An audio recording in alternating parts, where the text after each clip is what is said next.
And welcome everyone to episode number 2 of The Whiteboard. I am your host, the Fantasy Typhoon, CEO of Fantasy Football 1-on-1. Man, we're just excited to be able to,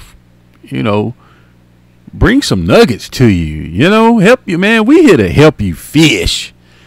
We want the whiteboard. Let me just go ahead and break down what the whiteboard is for. What are we trying to accomplish here? What we're trying to accomplish here is giving you nuggets, because like we said, and I think this will be the motto of the show, the NFL, it has to happen on the NFL field first for it to happen in fantasy, because fantasy is a mirror of the NFL. So a lot of guys are doing fantasy stuff and trying to force it into the NFL when that'll get you dominated on. It don't work that way. It has to happen in the coach's mind. Then they come out with the offensive coordinator and they get a scheme. Then they implement the plays. Then they pick the player, whether big or small, fast or slow, to come in. They try to find the best talent to execute the plan, which leads to your fantasy points on Sunday. That's a huge nugget already.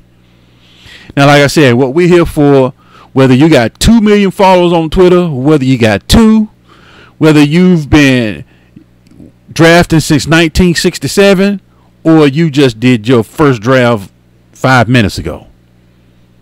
Hopefully we bring enough to the table so everyone watching, when you leave the show, the whiteboard, we want you to have a nugget. You know what? I ain't Typhoon. I appreciate that, dog. We want you to leave away with something that you can put into your fantasy toolbox that you can use immediately, that can already help you dominate the competition. Now, if you want to find me, interact with me, you can find me anywhere. Google+, Twitter, website, LinkedIn, whatever. Just Google or Bing the Fantasy Typhoon and hit enter, and that's my page. Everything you see there is me. So that's how you get in contact with me. Now, let me just do a recap of show 1. Show 1, we went through Josh Hill, and let's take a look at Josh Hill. Now, like I said, we're giving you information. We're trying to teach you how to fish, so you won't have to be asking people questions. For yourself. So if you're doing your draft plan, or you in a dynasty league and you're looking to make a purchase on Josh Hill, this is what you're looking for in preseason. Nobody really knows the true answer. Everything is a guess until you see it. And we just giving you information on what to look for. So now when you look at the preseason, and if you see one of these things happening, now you know what you need to do with Josh Hill. Whether you need to sell him in your dynasty league, or you need to hold him, or whether you need to go acquire him and try to get him cheap, or you have your course of action and redraft, and okay, he's going in such and such round.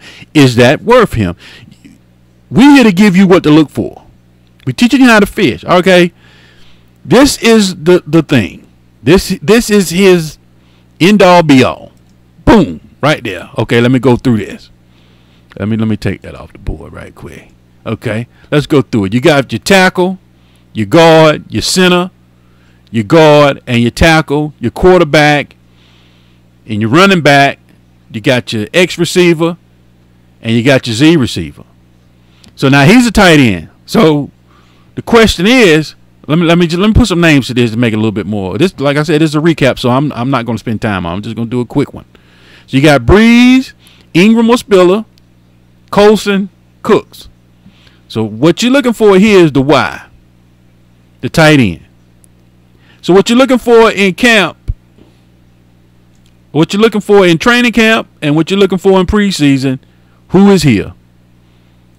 That will be a big indicator as to his plan status. If he overtakes Watson and wins this, he has a good chance to be fantasy relevant. If he doesn't, if he's doing like they usually do, have him, stacked, or have him here, they put him out here sometimes, but you really want to see him. This is what you want to see from him, and I'll move on from Hill. What you want to see from Hill, guys, if you're interested in him or if you own him, this will tell you what to do with him.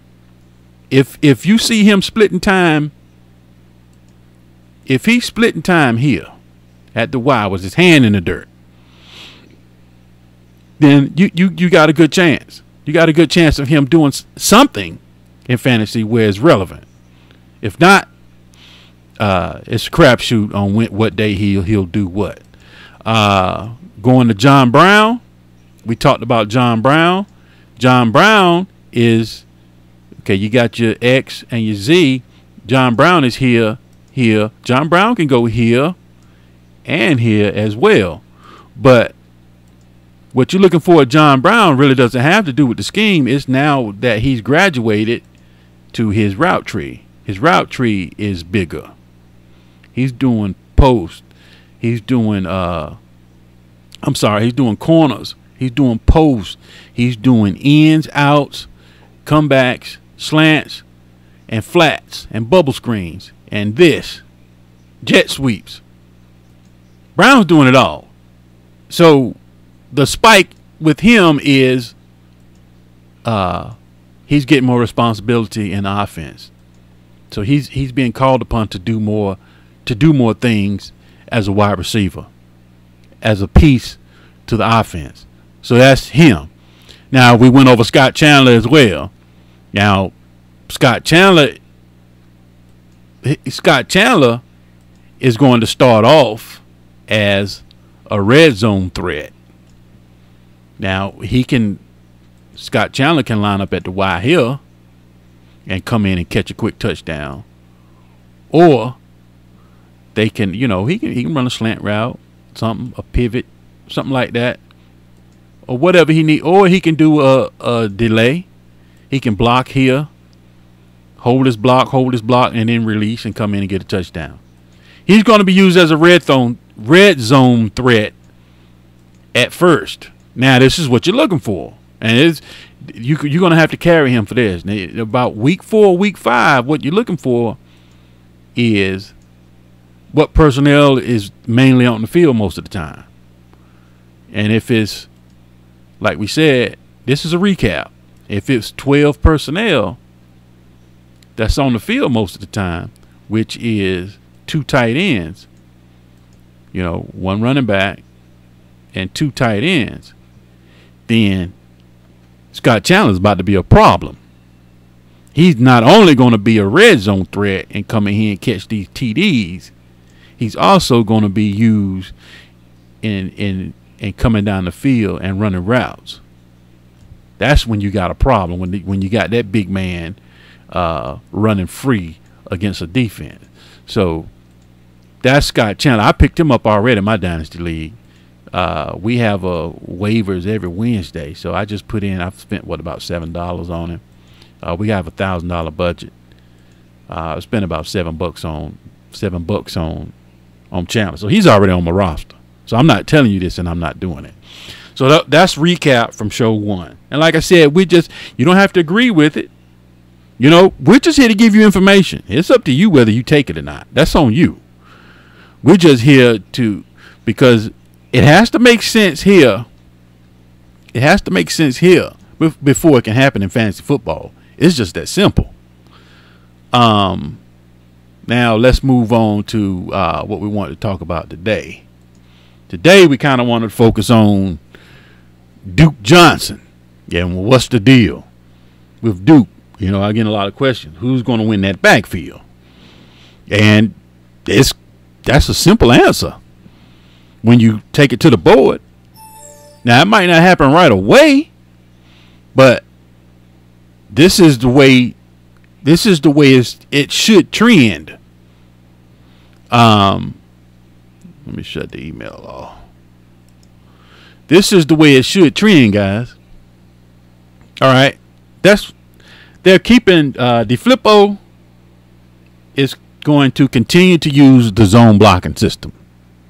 So your guys, Joe Thomas, Bitonio, Alex Mack, road grader. This is a road grader right here. He is the quarterback of the offensive line. You need him. And by the way, this offensive line is good. Then you got John Greco, and then you have Mitchell Schwartz here. It's a good unit. Now, what they are a stretch zone, the zone blocking system.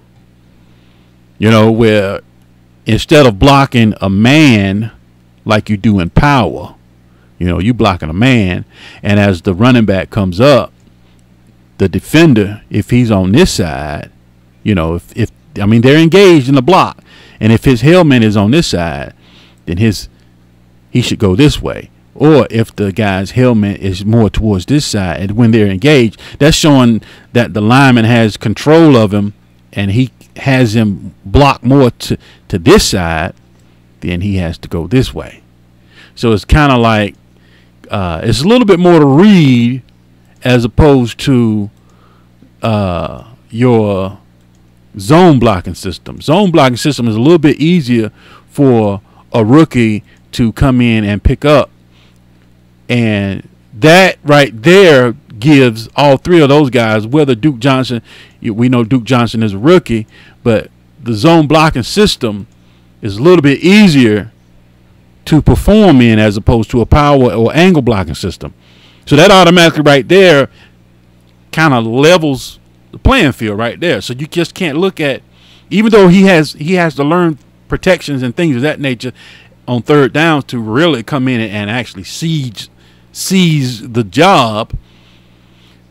But as far as the zone blocking system, West, Crowell, and Duke, I guess Glenn, Winston, Sean Drone. So I guess you would say is basically a three backs are fighting for the top dog.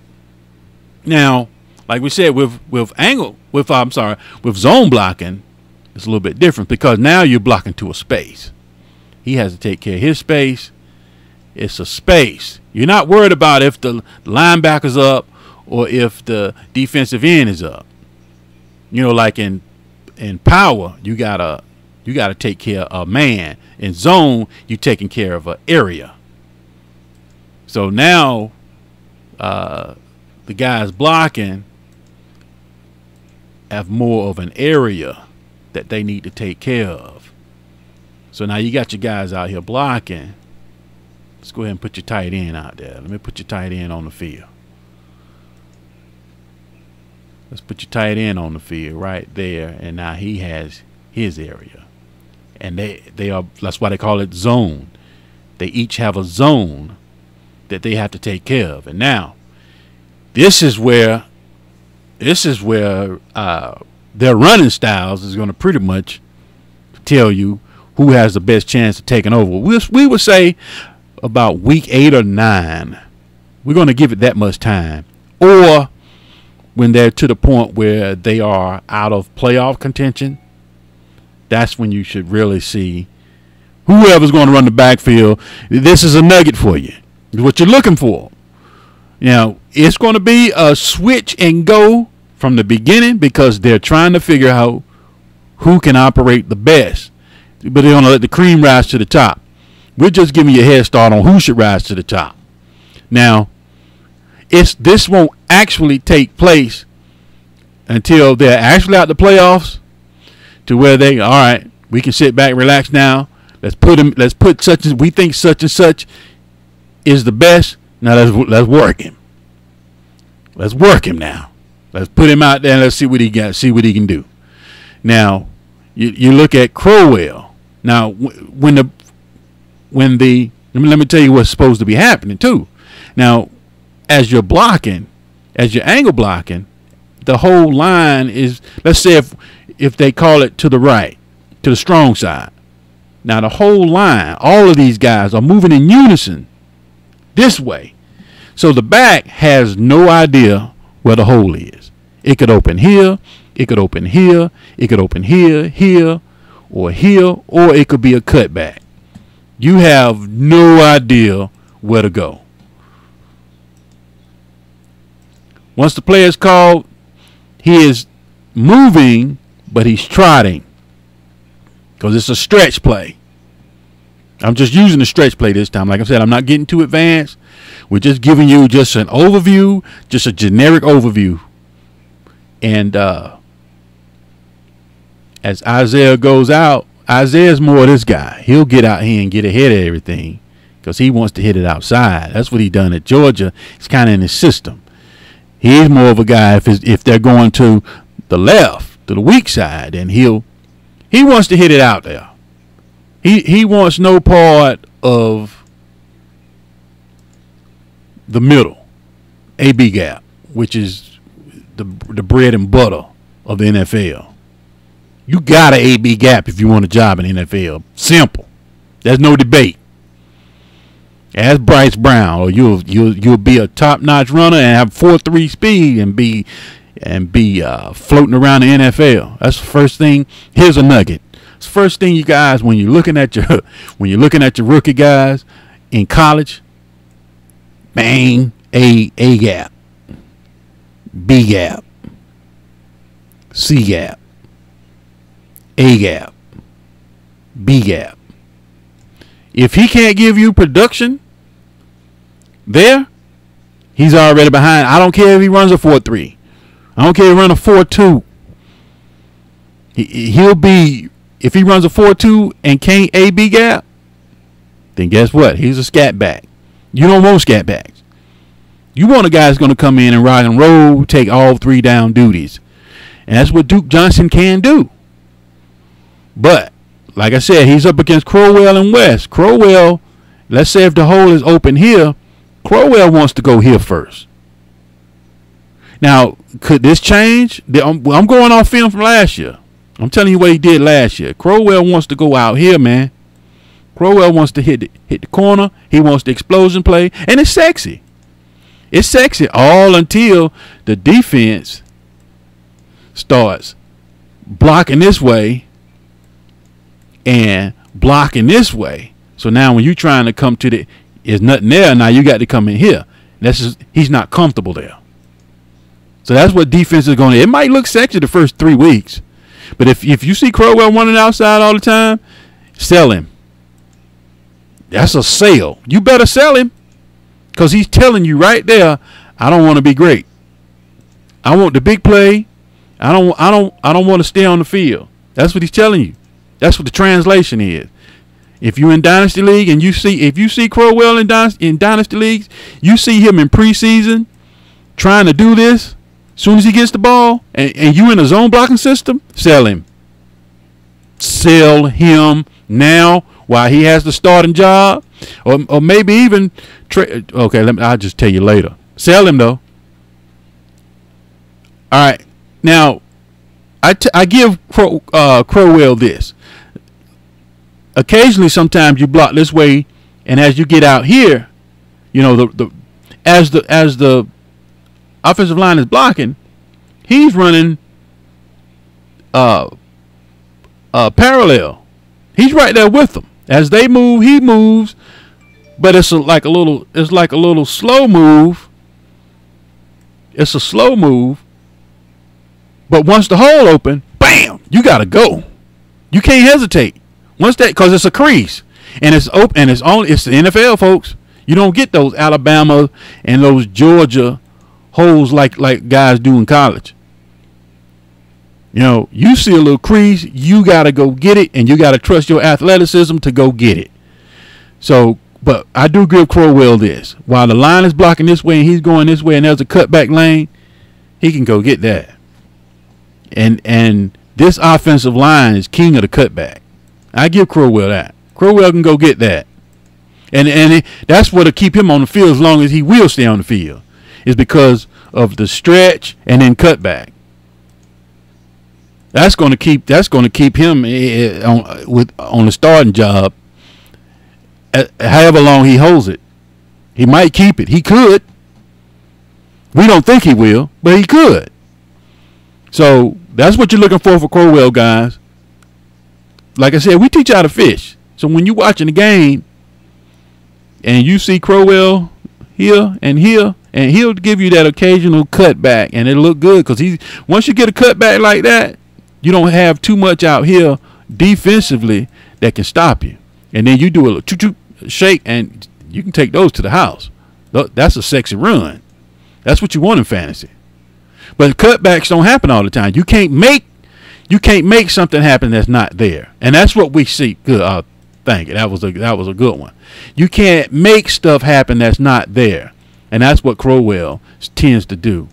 That's why we don't think Crowell going to hold the job, because he tries to do something that's not there. Now you look at West. Let's say take the same play, stretch zone. Everybody's whole line in unison is going his way. West is going his way. West is good at this. Then a hole opens. You got to shoot through it. West is good at that. West has good vision. He sees the hole. Problem with West, he gets there too slow.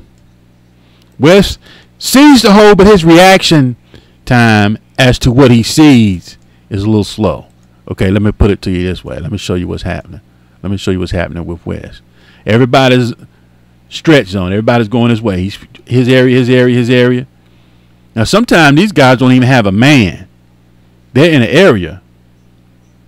So, so let's say he stretch, hole, hit.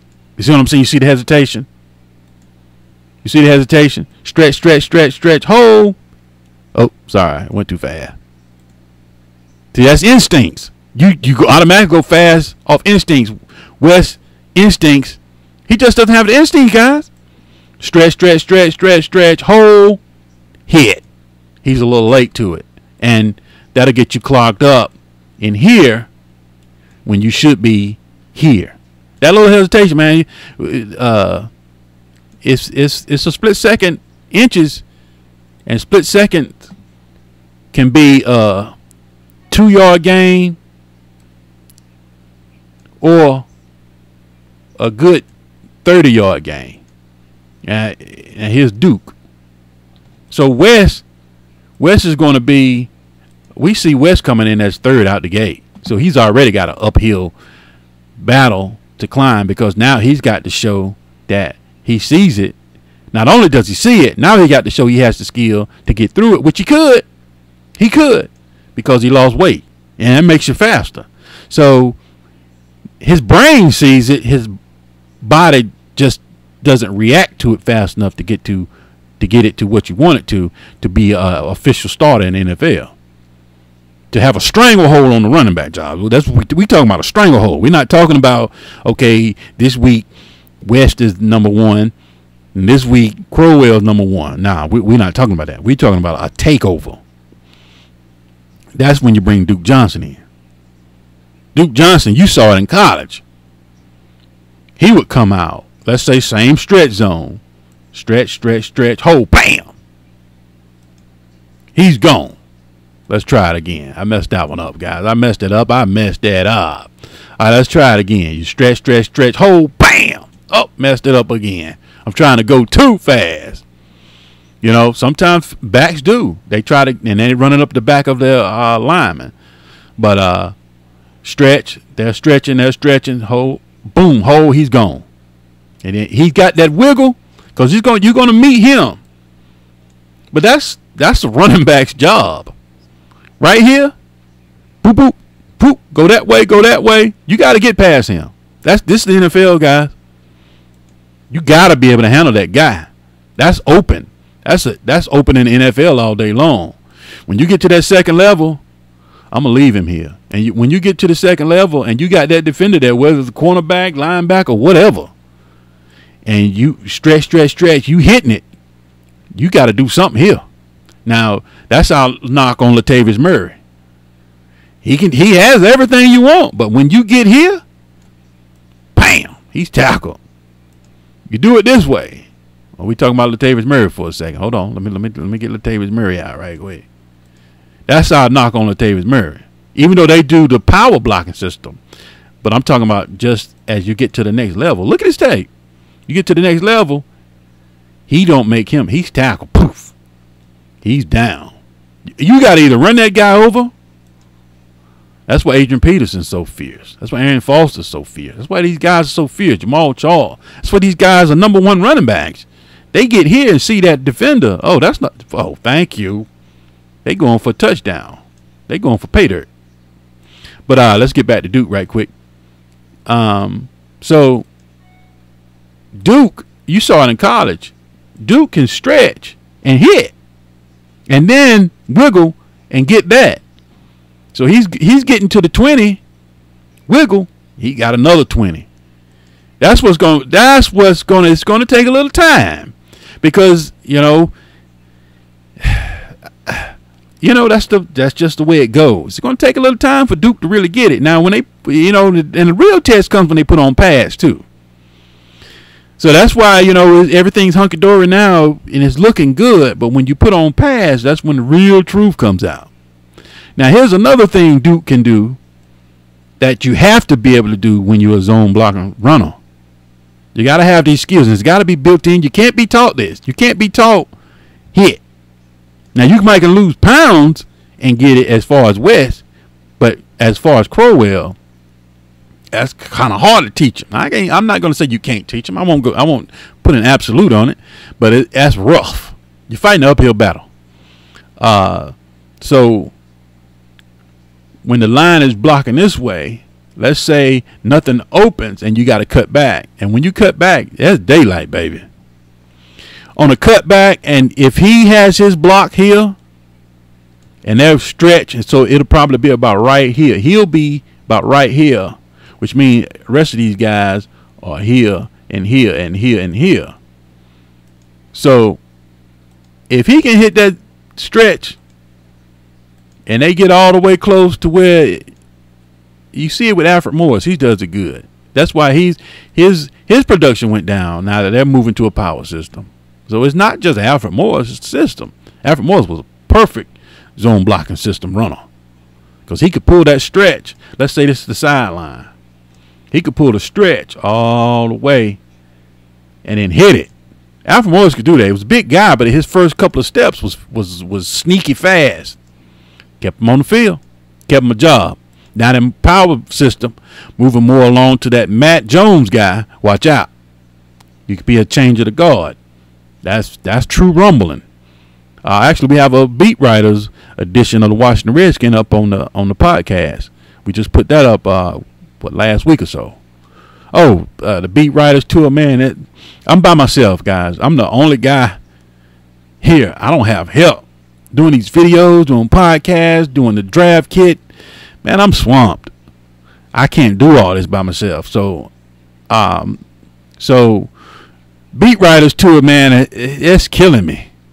You get these guys and try to get them all in one place, and then you got to schedule time with them, but they stuck trying to get to minicamp.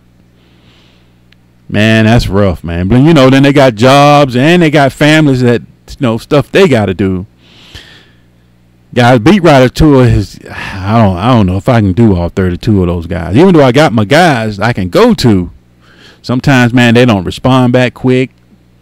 It's hard scheduling all 32 guys to sit down with. So I don't think I'll be able to pull that one off, man. I don't think I'll be able to do it.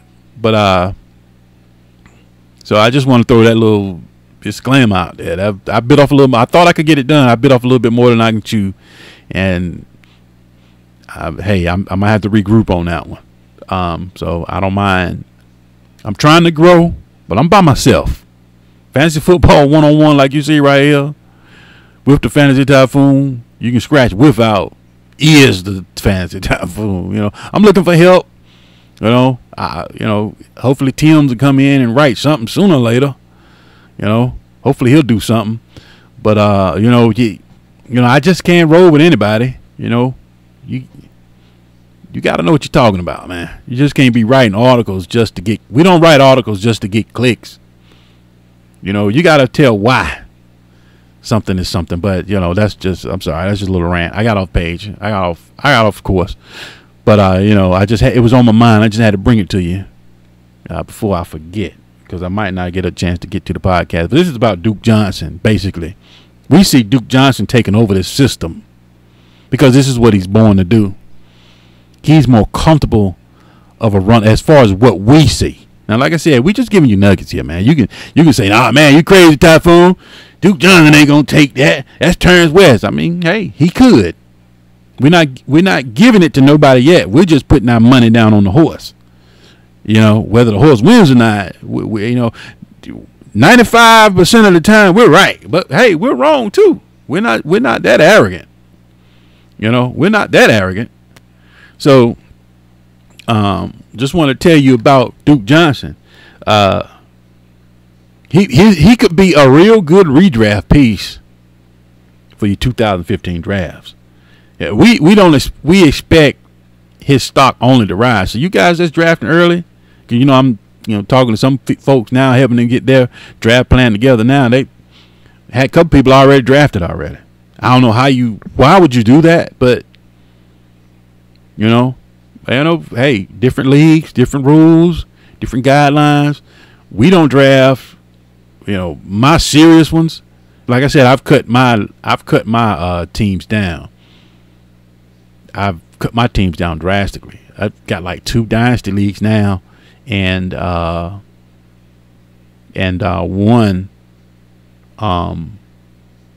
2 redrafts. My college buddies and high school buddies, we do one. I burn them out. I don't think they still don't even know nothing about it. I'm the Fantasy Typhoon yet, so I'm eating them up year after year. But it is what it is. And then I participate in EFG with the best in the business, Mr. MYL. That's I got that one last year. Went to the finals the year before, so I'm doing pretty good there. But just want to throw some nuggets out there on Duke Johnson. He's a good redraft piece. Yeah, we would suggest making he's the hype is high on him right now, so we don't suggest buying now. We'll tell you when to buy. We'll tell you when it's the best time to buy or when it's the best time to sell, if you have to sell, because you might have to. We don't know yet. We're just telling you from running styles and from what we've seen on film who is comfortable in the zone blocking system. Now, on top of that, you got Duke Johnson. Now you're hearing rumblings coming out that he's coming out to the W. So now he's going to run routes. So when they pull you out, so basically what they're saying is we're going to put him on the field with Crowell or West. Then we're going to put Duke here. So they're going to be on the field at the same time. So I like what I'm hearing there from DeFlippo. That's good news, man. That's good news. That means he's going to be on the field eating, whether he wins the running back job outright or not. Now, he's a small guy. And, what we've come to learn doing our research and doing our years of doing this, a smaller guy can survive in a zone blocking scheme as opposed to a power scheme. I mean, I guess it tells you why. Power, you got to have power. Some jobs are meant for a bigger guy, because when you coming up in here, you got C.J. Mosley, Levante David, Gerard Mayo, Cam Chancellor bringing the wood right in here. You better be ready for that, especially if you want 20-something carries a game. That's what we like about C.J. Anderson.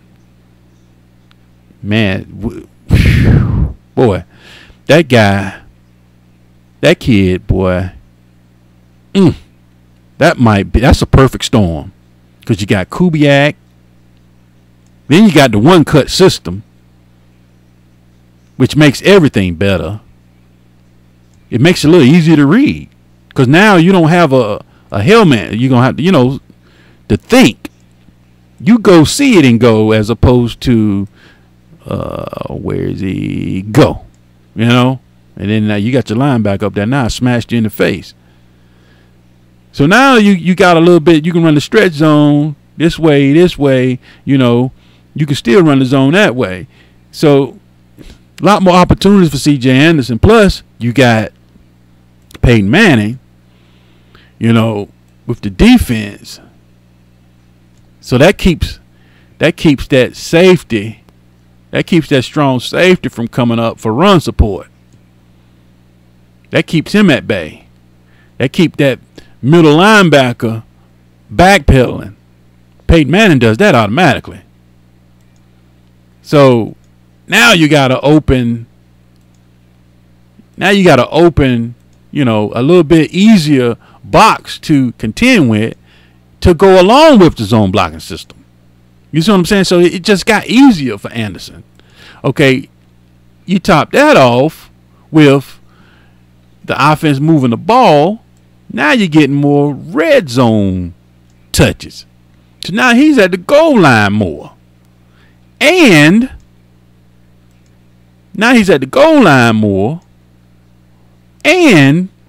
you got passes from Manning as your check down. Whew. That's a lot. That's a lot of pluses. That's a perfect storm. So we fully intend for Anderson to win the job outright. We don't see a threat with Monty Ball like you're hearing. C.J. Anderson is 10 times better. Talent, he sees it. He's better runner. He's thicker. He's hard to bring down. His stop and start is insane. He has vision. He can catch. And then when he's here, C.J. Anderson can do it all, and he's in a system that's going to give him all. I don't know what else to say. I don't know what else to say. The guy is in a perfect storm. So, and like we say, it's gotta happen here for it to happen to fantasy points on your tally sheet. It won't happen here until it happens here. See, folks, like I said, we gotta say it again. This is our motto for the show, for the whiteboard. Most people will put the points here. See, they give you the projections, but the projections don't match what's happening here. That's what a disconnect is. It don't flow that way. It flows from here to here. Because you don't know what C.J. Anderson is going to do until he does it. So that's why we don't knock rankings. We got Tim Watts is coming in to do rankings. We do rankings. I don't. But, I guess it's, folks like to see something. So we'll do rankings. But I don't. I'll look at the usage and I'll put a grade on it. And then I'll put him into my plan. Now, C.J. Anderson, I won't put how many yards he should have at the end of the year because I don't know. I just know, looking at the perfect storm, looking at Peyton Manning, looking at Kubiak, looking at zone blocking, looking at catches, looking at red zone looks, that's enough right there. And then looking at usage. Peyton Manning don't like switching. Peyton Manning like one guy in there. Now that was the knock in my notes last year. I saw him tap out a lot. Boy, I was like, boy, he's got to stop that. So the nugget comes out. The beat writers say that he's reported to camp in shape. That's a nugget. You take that because you saw if you were paying attention, you saw last year he would do a run. He tapping. Come on, man. I don't want you on the field. Don't come off the field just to be coming off because you're tired, which was conditioning, which now comes out. Adam Gase and, everybody comes out that he was out of shape. And you saw it. I didn't know it at the time. It was in my notes that he tapped out a lot, and I didn't like that. That was a knock on him. Now that's gone. Yep. Let's put that way. He showed up in shape. That counts. That's a knock. That's gone. Okay, now that brings me to one more. We'll do this here and we'll close out. We'll do one together. We'll do one together, guys, and I'll close it out. I don't try to go over an hour. We're hitting the 40-minute mark. It's about as far as I want to go. All right, let me just clear the board. Bring it back again. I'll do it the old school way. Okay. You got your tackle here. You got your guard. You got your center. You got your guard. And you got your tackle. We're just going ahead and put in Carolina Panthers offense. And you got your quarterback, which is Cam. And you got Jonathan Stewart. Then you got Greg Olsen. Then you got who you got over here? Who's going to get that job? Let's see. I guess I don't want to really give it to somebody yet. Let's see who should have that job over here. Let's see.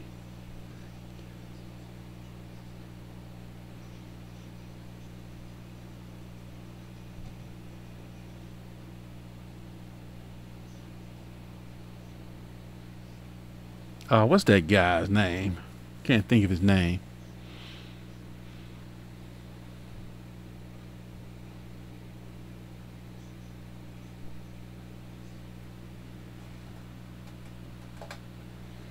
Well, somebody's going to man the Z in Carolina. My internet just went down.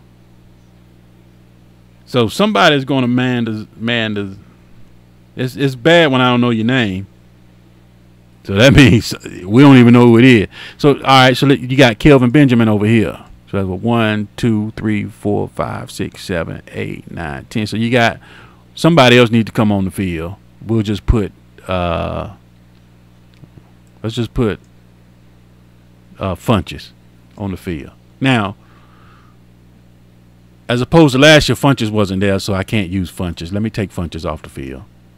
Let me put Philly Brown on, because we're going, this is for last year. And we're talking, our main subject is Kelvin Benjamin this time. Okay. When Kelvin Benjamin was in the game, this is what impressed us on Kelvin Benjamin. You see, a lot of people are knocking Kelvin Benjamin. We saw a plus in Kelvin Benjamin because he came in and was the number one. Number one don't mean just because you catching all the passes. That's not a number one. A number one is the guy that draws the double coverage so they can do this over here. He can do this over here. He can do his over here. And he can do his in here. Because, this guy's getting the attention. That's a number one. That's what your ex is supposed to do. That's what Kelvin Benjamin did. And he did what he did with this attention. You get it? When defenses, coordinators knew they were playing the Carolina Panthers, who we got to stop? We got to stop Olsen. We got to stop Cam. We got to stop J. Stu. And we got to make sure we stop Kelvin Benjamin. Over here and here, who cares? That's one-on-one. Right? So Kelvin Benjamin did what he did. I'll just get a whole new board. Kelvin Benjamin did what he did facing what he faced. You see what I'm saying? That's real. So I know he just showed up overweight. It's discouraging a little bit. I own him in Dynasty. That's discouraging a little bit. You want to see your guy motivated on the offseason. It's not a end-all, be-all. Now, next year he shows up out of shape again. Next year, I got a problem with that. You see what I'm saying? This is his first year, was his first offseason and coming back to the game. So maybe he didn't understand conditioning which you should. I get it. He should. But I'm giving him a pass on this one. Now, if he shows up next year out of shape, it's a problem now. There's a disconnect when he's away from football, which is telling me that he's not concentrating on football. I mean, what you should. I mean, it's your off season. But this should be a life to some guys. You see some guys like C.J. Anderson, which was a plus. Man came back ready to rock and roll. You like that. You want to see your man come back ready to look. I take this serious. You know, I put away the pork. I put away, you know, this and that, the ice cream and blase, and to get to my carbs and my protein ratio with my fats, with my healthy fats. So, yeah. We hear fantasy football 101. Yeah, that's a difference. That's a difference. But saying that to say this. This is now we're with Tampa Bay. We'll put Saffron here. This is Doug Martin. Now you got. We'll go ahead and use Jameis, famous Jameis. Now you got. This was we can't use Jameis. We'd use Glennon. This was last year. This was last year, so we got to go. We're going off last year. Then you got Mike Evans over here. Okay, now looking at the situation, what happened? Vincent Jackson. Mike Evans, 1-on-1. It's a little easier to beat 1-on-1 than it is when you stepping over here. You stepping to the big boy. You stepping to the big dogs. Well, maybe a little Lewis Murphy right in here because he played last year. They're not worried about him. They're not worried about Austin Saffron. They're not even worried about Martin. They're not even worried about him. They were just worried about Vincent. So that left him 1-on-1. And you saw it. He was doing this. And post. A couple of slants. I give him some slants. That was his route tree. But he was 1-on-1. A little bit easier for him to win. Now here comes the switch. Now here comes the switch, folks. This is see, these are nuggets that you get and make a difference. So now it's coming out that they're moving Vincent Jackson from the 1-on-1 spot to the double team spot. So now you got Vincent Jackson moving here, and you got, let me do that again. So now you got Mike Evans moving over here, and you got Vincent Jackson moving over here. You think that's small? Oh yeah, that don't mean nothing. Okay, it don't mean nothing. But not only that, now Vincent Jackson is here. He can move. Here you can't move. You're on the line of scrimmage. You got to beat press, and you can't go in motion. You're stuck. So you got to, if the cornerback backs off, or if he comes up and gets in your face and puts hands on you, you got to be ready for that. Now over here, you're off the line of scrimmage. Let's say the line of scrimmage is here. Now you're the Z. You're here, so you can come in motion in here. So now they can move Vincent. And he's seasoned. He's not getting that free safety looking here, linebacker looking here. Now he's getting ready to get the 1-on-1. You think Mike Evans ready? You think Mike Evans ready for that? I'm asking the question. That's the question you need to ask yourself. I'm not saying he can't do it. I'm not saying he can. I'm asking you, is he ready for it? That's your question. Like I said, we're here to give nuggets. We're not here to, we're not end all be all. We're just trying to teach you something. We're just trying to show you this thing, man. That's all we're doing. We're just trying to put it on paper so you can see what you're talking about. So when you jumping up and down because Mike Evans was moved from here to here, what were you jumping up and down for? It just got harder. And it just got easier for Vincent. So in my redraft, he's going higher than him. Guess who I'm taking? Guess who I'm taking over Mike Evans? I think he's too high. We here at Fantasy Football 101 have come to the conclusion that Mike Evans' price is too high. Just sit back, let your league mates take Mike Evans. You sit back and take the Z and take Vincent Jackson, because they're going to move him to the W. They're going to move him. He can even come over here in motion. So not only is he one-on-one, now he's free. That's a difference. He can't move.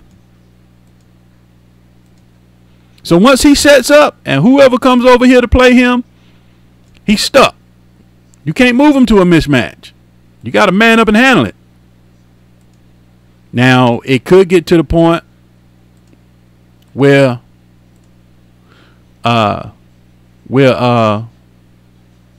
it's too much. That's too much for Mike.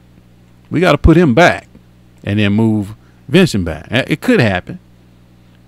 We don't know, but it could. But like I said, we're just giving you nuggets now. We're teaching you how to fish, and we're telling you what to look for. So now you don't have to get on Twitter. You don't have to write emails. You don't have to ask nobody, because you're looking for yourself. And hopefully your draft doesn't take place, or in Dynasty, if you see Vincent Jackson over here and you're about to make a playoff push, the guy already 9 times out of 10 thinks Jackson is too old and he's low on Jackson. That's a buy low. You can buy low right there. Throw up a second round. You can. He should do so good that you can get a first out of him and go ahead and use him, for this year, and then trade him in for a first next year. That's just something one to chew on. That's one we came across, because a lot of people knock Kelvin Benjamin, when actually dude came in against got the spotlight, double coverage. Now he moves to the Z sometime. Now when we say X and Z, we know they move. He's not over there all the time. You got to get him free. That's why you move him over here sometimes. You got to get him free. That's why sometimes they move Vincent over here, and then they move Mike over here. You got to get him free sometime, but the majority of his yards and touchdowns and things of that nature, he did his work against the number 1 corner, and he was in his face, or he had help over the top. So Benjamin was facing double coverage and did what he did. Now you insert Funches. People say, oh, he's going to take targets. He could, but at the same time, let's say you got him here, and now you got Funches at the Z. Funches is a big boy. So now you got to make a business decision. Do we game plan, or we put some attention here, which can give him now one-on-one opportunities to do his job, which makes it even better for Benjamin. So, I know Benjamin, 40 time is all this and that. We get it. We understand. He has the drops. We get it.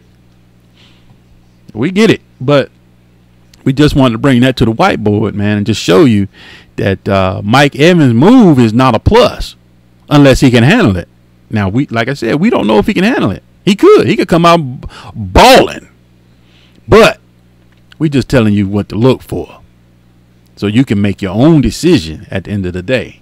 So when your draft's coming up, now you have a little bit of nuggets, and Vincent Jackson is a little bit more sexier than paying a high price for Mike Evans, when at the end of the day, Vincent Jackson could walk away. Like I said, we don't put yardage on it. We just looking at production, where the production should go. The production should come out of Jackson, especially with Famous James back here. Famous James already, first thing out of his mouth is Jackson. Before he even became part of the team, he was already talking about throwing to Vincent Jackson. So we just want to throw those nuggets out, man. Hopefully they hopefully they help. If you want to if you have a question about a player, that's what we're here for. We'll do You know, we're early on in the whiteboard. People hadn't caught on to us yet. We don't get that many views yet. You know, maybe we will, maybe we don't. But if you're interested in a player that's in a situation that you want answered, hashtag the whiteboard. I'll see it. I'll do a show for you. You know, I'll do a show. Put your question up. We'll chop it up on the whiteboard, and we'll give you a conclusion as of what we hit fantasy football 1-on-1 see the tide turning. So just want to throw that out to you guys. A disclaimer on the Beat Writers Tour on the podcast, man. I bit off more than I could chew. I might not be able to finish that. Those of you who ordered the All 32, look out Monday, right after Father's Day. We're going to start sending it out to you. So, and then you got your tier sheets coming last. 'Cause like I said, we don't do rankings. We just tell you what players should do what. We're looking for situation, and we're looking for teams of players who are under the radar who should perform at a high level. And now, how many fantasy points that'll bring you, we don't know. We let that add up on Sunday when he's in your roster. You know, when you're starting Vincent Jackson against your friend who paid a high price on Mike Evans. You got Vincent Jackson, they going head to head, and we'll let that take care of itself. But you got him at a cheaper price, so you was able to put another piece in place. And hopefully you was able to maneuver your draft to where that was beneficial to you. But, you know, once again, this is Fantasy Football 1-on-1 bringing you episode 2 of the whiteboard. And signing off here, you know, I got to leave you with 2 mottos now. For the podcast motto, I'll do second. But the whiteboard motto is, it has to happen in the NFL before it happens in fantasy football, because fantasy football is a mirror of the NFL. And I leave you with my podcast motto. Don't just win, dominate.